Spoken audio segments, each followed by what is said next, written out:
and then I just keep my promise to myself. I like that. You talk a lot about sleep. I think this is super important. I was reading a article the other day that we have a sleep epidemic in tandem with what you talk about often, which is a health epidemic. Like people are sleeping less, their sleep quality is worse than ever. If somebody's listening to this right now and saying, I literally cannot sleep, I'm suffering from it, what else do you do? What do you tell somebody to do who's suffering from sleep? Yeah, a lot of people are not sleeping well. And to be frank, I don't actually love sleeping, but you have to do it. There's a handful of things. So number one is wake up at the same time and go to bed at the same time.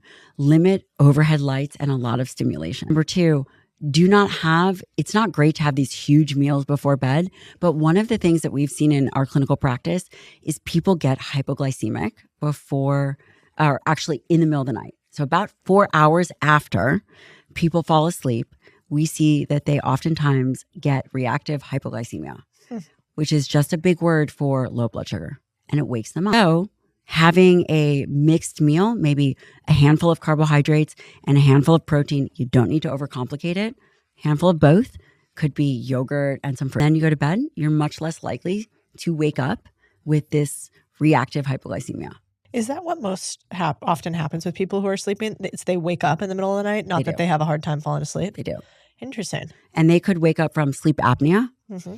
If you have bigger than a 17.5-inch neck, you probably have sleep apnea. You do not. Everyone's checking their neck. Okay.